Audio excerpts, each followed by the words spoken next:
Okay, I think I'm going to get started as people are signing on. Good morning, everyone. Thank you for joining us. This is our second day of Exploring California Climate Change Connections with Science Knows workshop. My name is Orit Kalman. I'm a senior facilitator with Sac State Consensus and Collaboration Program, and grateful to facilitate and support this program. We had a great and packed day yesterday, and we're looking forward to continue our conversations. With me today, my colleagues Kira Taylor Hunt and Mary Winterland Benjamin, the co-producers of the event, and your go-to technical support. As I did yesterday, I'm going to take a few minutes and go over the mechanics and process for the day for those who are just joining day 2. So it may be a review for some of you from yesterday. And on the next slide, I have some just guidelines as we embark on this journey together. And this is a learning journey. We're mindful that although we're all getting increasingly more comfortable with the remote format, there might be some glitches and pauses and screen sharing that we need to wait on. And so we ask for your patience and flexibilities as we go through the day.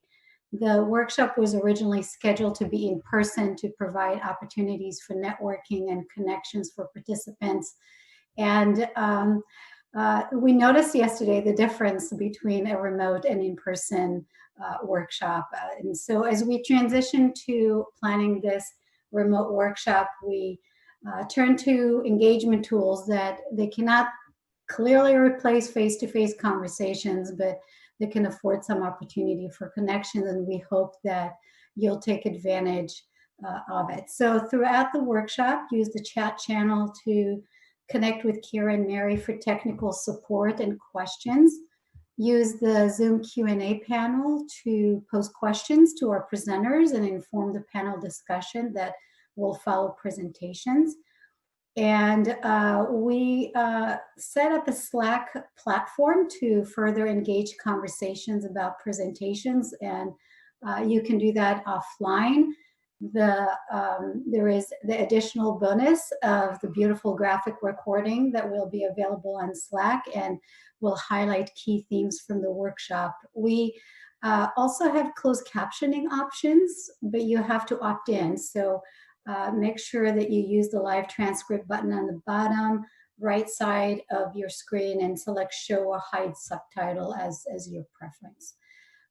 Next, I just want to quickly just show you what the tools look like. The Q&A panel allows you to either vote a question that you feel should be prioritized, or you can add your own question to be considered by the moderators for the discussion.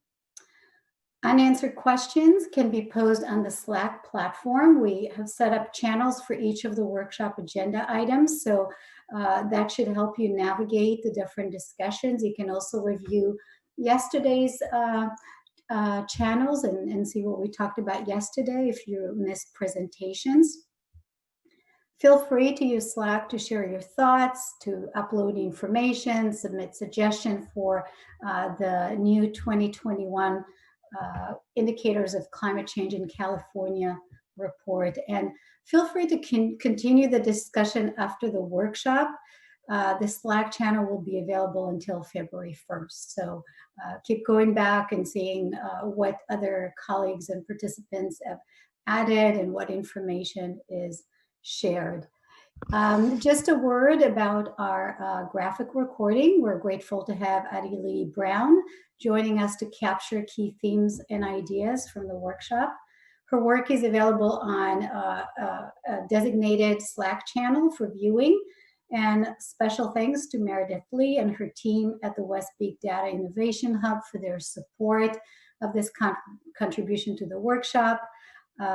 It adds color to the work, and to Greg Gerhardt and Nick Martorano at the State Water Resource Control Board for making the connection that allows this to happen. So now that we addressed some of the logistics, just to remind us the purpose of coming together at this workshop. Our intent is to provide a forum and an opportunity for exploring the scientific evidence for the interconnectedness among the ways that the climate is changing, their drivers, their physical and biological impacts across systems and geographies, and the implication for California. The discussion will inform the 2021 report. And a key theme throughout the 2 days is to just the opportunities for connections and the interconnectedness of all systems. In reviewing the agenda, you can see we have a full day ahead of us. We will begin the day with recap of day one and have some welcome and opening remarks from Laura Zeise, Director of the Office of Environmental Health Hazard Assessment, and Wade Crowfoot, Secretary of California Natural Resource Agency. Our keynote speaker this morning is Dr. David Ackerley, who will set the stage for the day with a presentation on biodiversity conservation in a changing climate.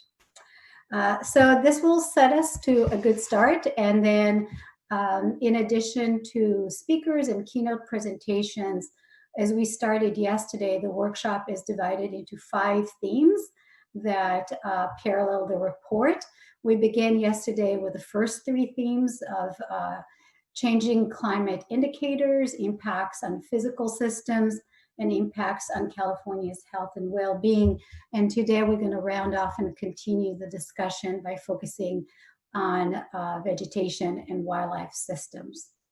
So for each session, there are going to be 4 presentations and a moderated discussion where we will incorporate questions from you. So feel free to use the Q&A panel throughout the presentation to add questions, and our moderator will review those and use for the discussion. In asking the in their talk, we asked the presenters to describe changes in climate and or climate change impacts, emphasizing observations and presenting trend data as available. We asked them to discuss factors, including those not related to climate, that influenced observed or projected changes and impacts. And we asked them to address the important consequences of these changes to other elements of the environment and to human health and well-being, making connections among the 4 different systems. We will end today with reflections and closing remarks. And this is going to be a full day. And throughout the day, we are going to make sure to take some short break, and we'll have an hour lunch in the middle of the day. So we want to start today by acknowledging all of you who have joined us today, bringing diverse perspectives and interests. And I'm sorry, I have a dog barking. Here's our first set of poll questions to see who is here. So Mary will share that. And just make sure that there's a gray bar. There are 3 questions. So make sure you scroll down so you answer all 3 questions.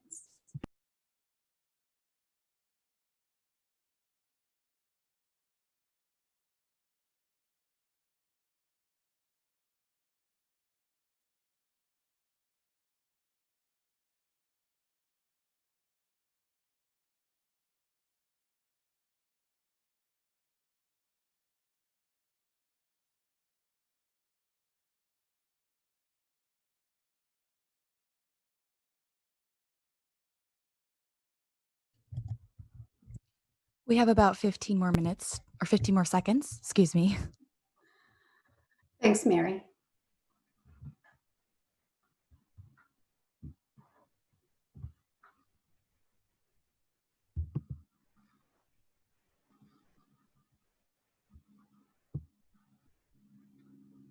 All right.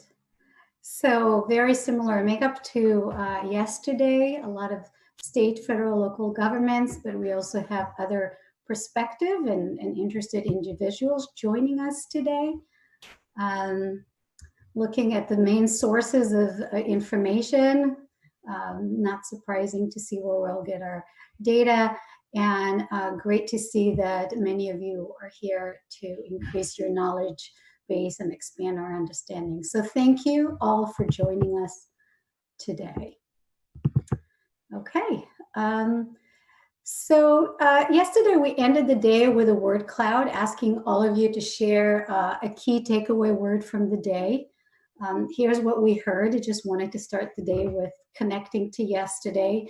The urgency in addressing climate change to ensure the health of the different systems and their interconnectedness and impacts and resilience, recognizing the role of science and the need for collaboration by embracing the diversity of expertise of science, as well as tribal knowledge and community experience. Those were all themes that we heard throughout the day. And so thank you all to those who participated yesterday, and we're looking forward to a great day today. And now I would like to invite Carmen Milanes, the Chief of the Climate Indicators and Site Assessment Section in CALIP Office of Environmental Health Hazard Assessment, to provide a recap of our first day together. Thank you, Orit. Good morning, everyone. Thank you again for joining us today.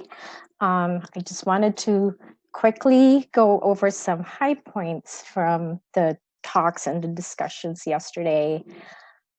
We were honored to have Chairman Val Lopez open up our workshop with a tribal blessing yesterday. He reminded us that we have an obligation to Mother Earth to protect her sacredness and balance.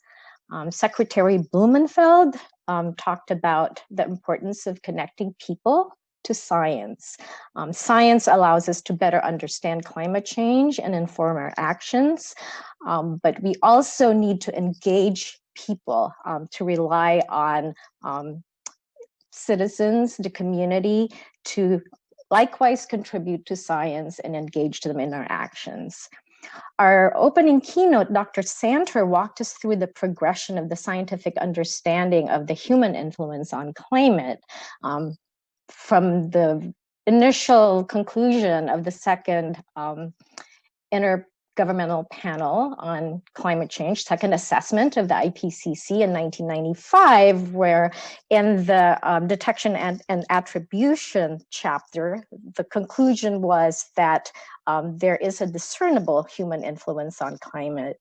But more importantly, Dr. Santer reminded climate scientists and scientists in general of our responsibility to communicate. Words can change the world, according to Dr. Santer, the power of language, the importance of speaking plainly and clearly about the reality of climate change, the importance of using our voice and speaking truth to power, and don't just focus on science, but also declare our values.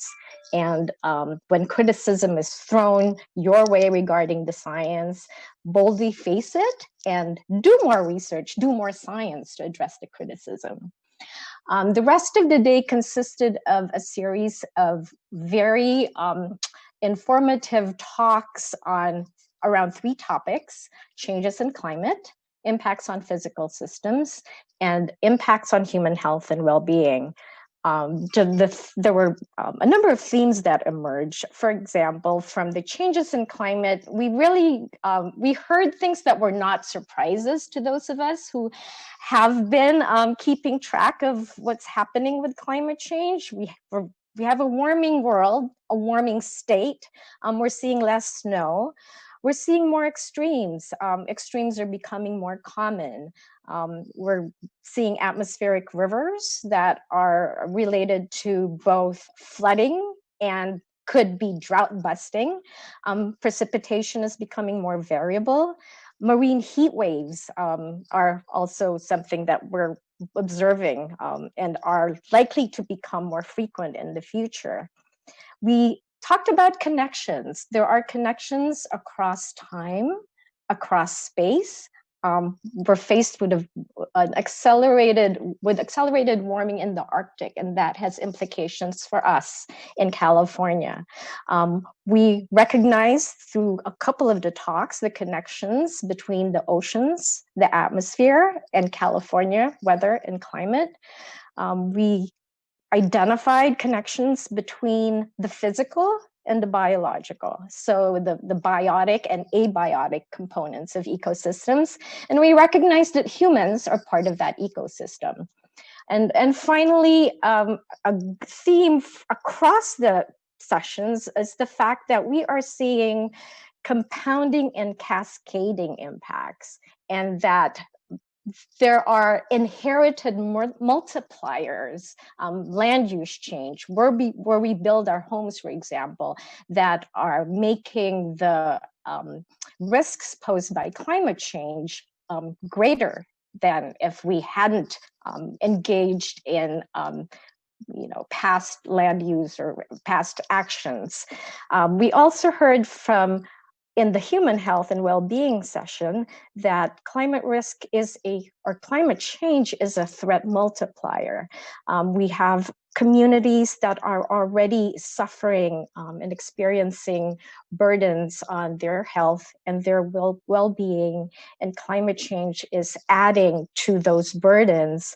And the need to recognize, and it's a really catchy abbreviation, JEDI, in our actions: justice, equity, diversity, and inclusion. And so today we hope to hear more with perhaps a greater focus on California's, well, not perhaps, a greater focus on California's vegetation and wildlife. And we look forward to the talks and the discussions that will follow. Thank you. Thank you, Carmen, for that great recap. And I think with the recap and with its review of the agenda, we're ready to start. I'm Lauren Zeise, Director of the Office of Environmental Health Hazard Assessment, and want to just add my welcome. We're really excited about the day, and just to remind you all to take advantage of the Slack channel as well as the Q&A, so that we can have a lot of participation throughout the day. As Carmen indicated, the focus today is on California's biodiversity and on California's wildlife and vegetation. And to open the day, we will have remarks by the Secretary for California Natural Resources Agency, Wade Crowfoot. And so just a brief introduction for Secretary Crowfoot. He serves again as the Secretary of California's Natural Resources Agency, and oversees about 19,000 employees charged with protecting and managing California's diverse resources. He believes that effective management of California resources allows communities and natural places to thrive and for the economy to grow. He's prioritizing expanding access to parks and natural places and building California's resilience to climate-driven threats. Secretary Crowfoot brings over 2 decades of public policy and environmental leadership to the office. He received his bachelor's degree in political science from the University of Wisconsin-Madison and earned a master's degree in public policy from the London School of Economics. Welcome, Secretary Crowfoot. Well, thanks so much, Lauren, and thanks all for having me. I first wanted to start out with just a message of, that really is hoping everybody is staying safe and healthy. When you think about it, OEHHA, which of course is hosting our discussion, is focused on limiting health vulnerability across California. And we are amidst, right in the middle of this planetary crisis as it relates to health vulnerability. Yesterday, California and most states in the country broke records in terms of the number of residents that had contracted COVID-19. And so, as we focus on vaccines and figuring out how we, ultimately return to normalcy, protecting ourselves and our families and our communities is simply the most important thing we can do. So I know I'm preaching to the choir with this crowd, but really anything that you can do to amplify the critical importance of following science and protecting ourselves and limiting the spread of this virus is critical. Secondly, I wanted to just thank you for all that you do, whether you work in in state government or federal government, or a leader in tribal government or academia or civil society, non-governmental organizations. You all actually are an important reason why California is able to lead on climate change. Earlier this fall, I found myself in a surreal exchange with President Trump, where I had to remind him of the scientific consensus regarding the impacts of climate change.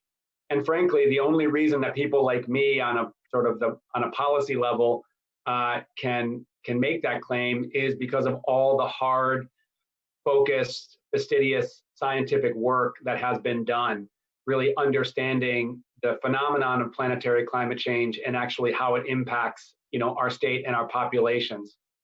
And I think California has been a beacon of light on this, and I'm really proud of the work that you all have contributed to.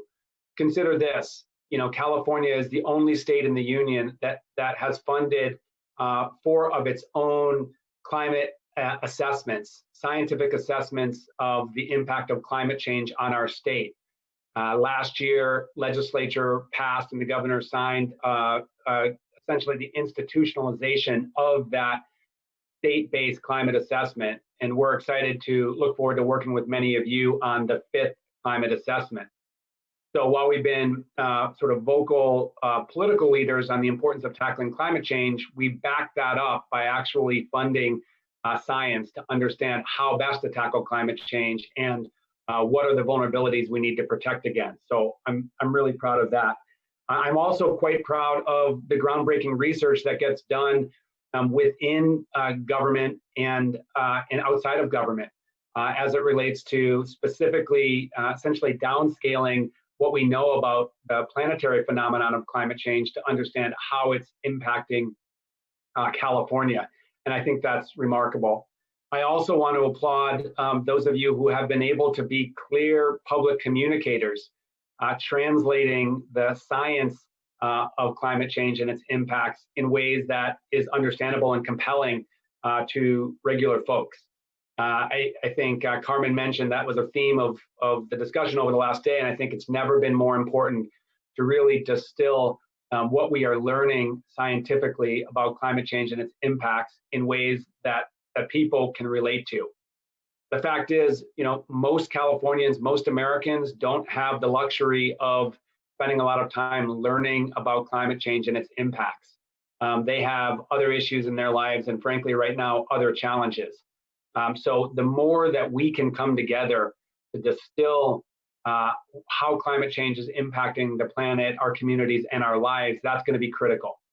And I know that is what this 2 days is about, is really informing this next version of a report that OEHHA spearheads that really distills how climate change is impacting California. So I'm really glad that we're all here, and I'm really appreciative of all the work that you all do. So to me, the next 2 years and really, coming years is absolutely critical for us to lead in California.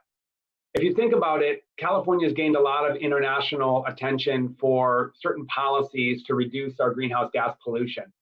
The groundbreaking AB 32, which set California on a path to reduce our pollution to 1990 levels by 2020, doubled down goals, including reaching 100% renewable energy and carbon neutrality by the middle of the century.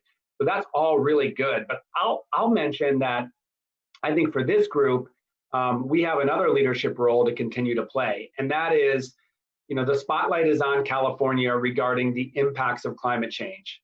As we all know, the catastrophic wildfire season that we are still in, believe it or not, has been more destructive by a factor of 2 times or 3 times than any other year in California state history. Likewise, we recently suffered what has been termed a mega drought, the most severe drought on historic record.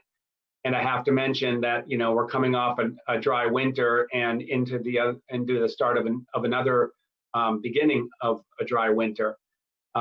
Flooding crisis at the Oroville Reservoir in 2017. So the way that Governor Newsom explains this, I think, hits the nail on the head, which is, California on the topic of climate impacts is a postcard from the future.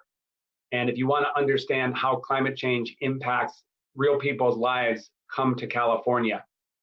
I should mention that not only did we have a horrific wildfire season this summer, but we also saw record-breaking temperatures across our state, over 120 degrees in the LA basin, where I'm based in Sacramento, multiple days of 100 and teens, which obviously has major health impacts.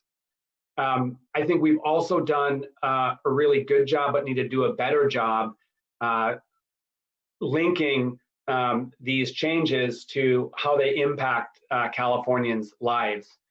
And specifically how these impacts disproportionately affect some communities more than others. I should have mentioned at the top of the discussion here, my talk, just the disproportionate impacts of COVID in California on low-income communities and communities of color. Well, we also know that many of the climate-driven impacts that are hitting our state are impacting those communities more than other communities. So I think as we have this spotlight of the world in California, we and you all, each of you and us together, need to continue to draw very clear lines between complex scientific research and health hazard assessments and vulnerability that real regular people can understand, and really connect these dots almost as never before. The good news is, that your efforts, our efforts, are working. If you look at public opinion polling, it's very clear and consistent that a large majority of Californians, one, understand that climate change is happening across our planet, and then two, recognize that it's impacting our state right now. And importantly, three, want our leaders to do even more. So I think that really now is the time to double down on our research and our collaboration and our public communication to make sure that folks actually understand what's happening. I want to acknowledge the role of career employees in federal agencies.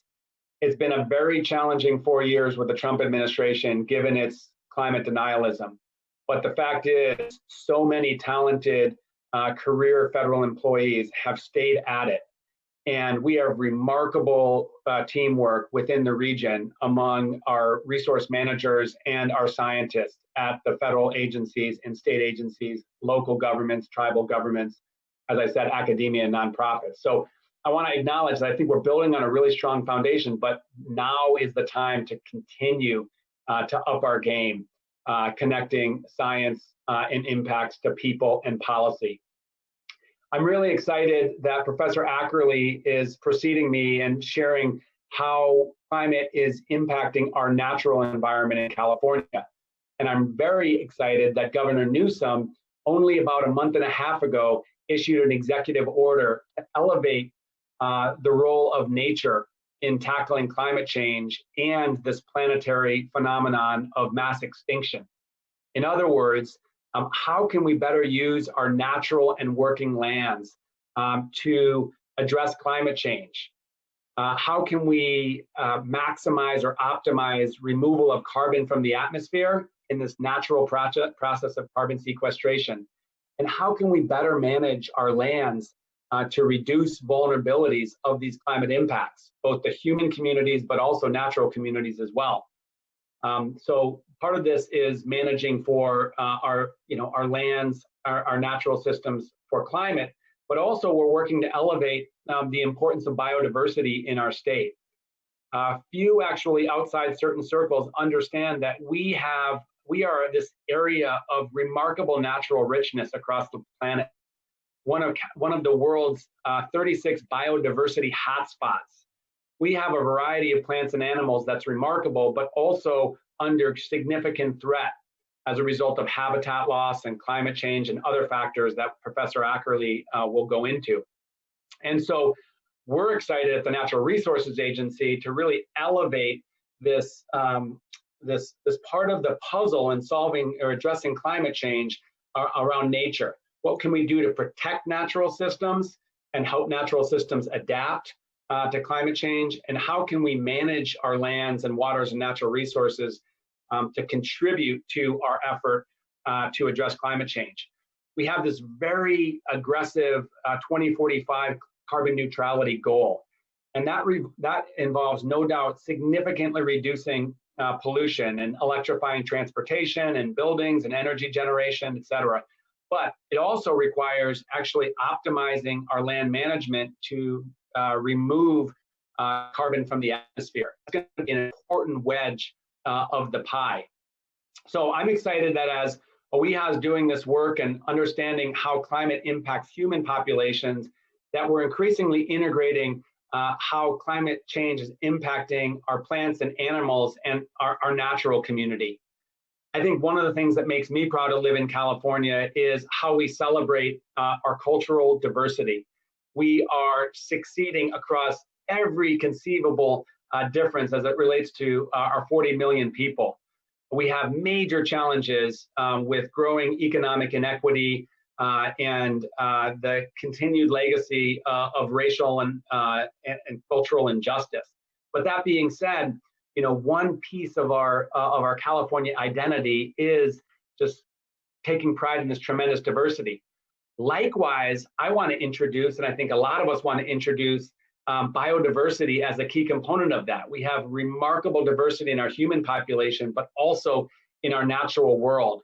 And part of who we are as Californians is to conserve and preserve and protect our environment and that natural richness. So one tool that we're going to talk about here in coming years, I won't go into here too much, is a goal that the governor set to conserve 30% of California by 2030. This is part of an international movement to protect 30% of the planet by 2030, which scientists suggest is necessary to maintain natural richness across our planet and tackle climate change. So we'll be talking more about sort of what does it look like to conserve 30% of California by 2030. Some estimates suggest that we've preserved about 23% of our state's land mass. So this requires significant increase in conservation on millions of acres of land. I'm really proud that the governor set forth such a clear numeric mobilizing goal, and looking forward to more of that in the future. I'll stop here, but let me leave you with this thought, and that is a thought of thankfulness. You know, we face so many challenges right now in our world, in our country, in our own communities, and there's so much uncertainty. But one thing that I think we all can be thankful for is that we get to get up in the morning, and I think everybody in this discussion here today gets to spend their time at work actually solving an existential crisis for our planet, which is climate change. And I draw a lot of energy from the meaningfulness of this work. And so I'm really thankful that we get to play a role in really protecting our planet and preserving, you know, human life on this planet. And I do think we all recognize that it is an existential challenge that we all face. So once again, thanks for all the work that you do. Very excited to collaborate across all of our different entities and then ultimately produce next year an updated, distilled, clear explanation through OEHHA of how climate change is impacting California. Lauren, really appreciate the opportunity to share thoughts with you, and I'll turn it back to you. Thank you so much for setting us up for the day. That was a beautiful set of remarks to motivate the discussion throughout the day. Really appreciate it. And I think you gave a beautiful segue into Dr. Ackerley's keynote on biodiversity.